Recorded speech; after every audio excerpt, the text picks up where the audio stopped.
c'est au contraire une structure qui est naturelle à l'être humain. C'est-à-dire que les sociétés humaines, de la plus petite et en évoluant à des plus grandes, ont tendance à chercher une figure de chef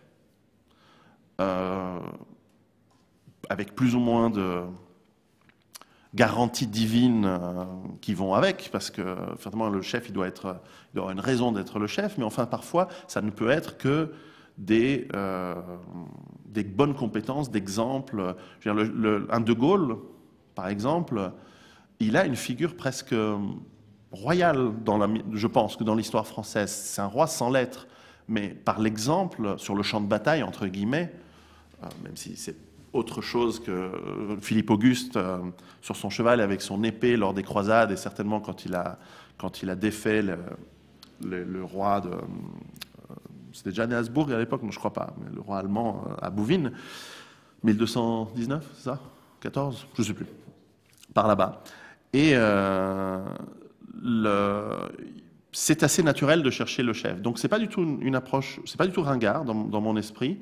Il y aurait je trouverais ringard tout l'aspect de cour, mais ça c'est très personnel. Après tout, je comprends que le protocole est indispensable, de même qu'il y a un protocole pour le président de la République, quel qu'il soit, aussi bon ou aussi nul qu'il soit, il y a un protocole qui va avec. Bon, le roi doit avoir son protocole. On n'approche pas la reine d'Angleterre comme on veut, c'est comme ça.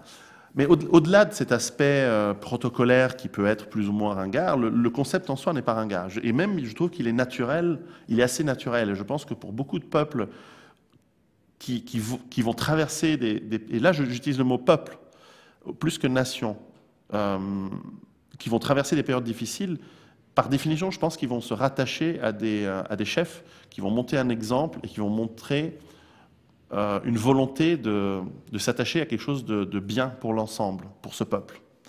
Et il faut espérer que ce peuple, et c'est ce que j'espère à la fin de mon livre, et c'est aussi lié à la politique, c'est que je souhaite que les gens qui vont se raccrocher, qui vont pouvoir reconstruire, ils soient les plus nombreux possibles. C'est pour ça que je n'ai pas fait ça pour moi et j'essaie de propager l'idée au maximum. Parce que plus nous serons nombreux à nous préparer, plus on va mitiger les effets de l'effondrement, et plus nous serons nombreux à reconstruire. Et c'est bien possible que la structure sociétale du futur, en tout cas pendant un certain temps, va redevenir une structure féodale.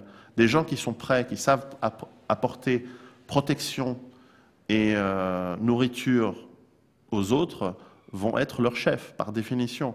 Et là, il n'y aura pas forcément de démocratie ou de discussion. C'est si tu veux manger, tu travailles. Et si tu veux ma protection, tu travailles pour moi. Et ces gens, il faut espérer qu'ils soient bons, il faut espérer qu'ils travaillent pour le bien de tous.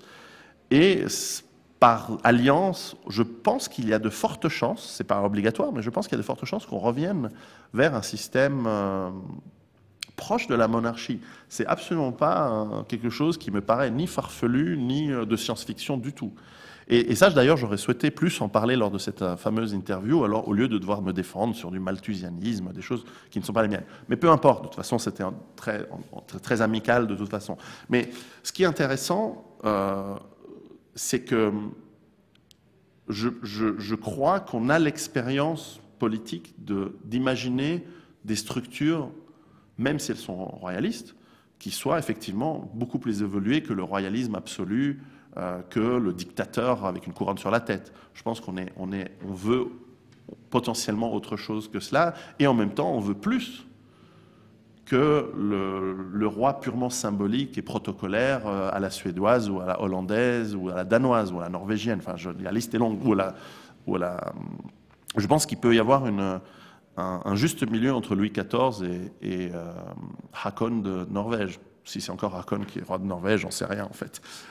Mais voilà, c'est pas une idée farfelue, et en tout cas une chose que je partage en tout cas avec vous, c'est le patriotisme.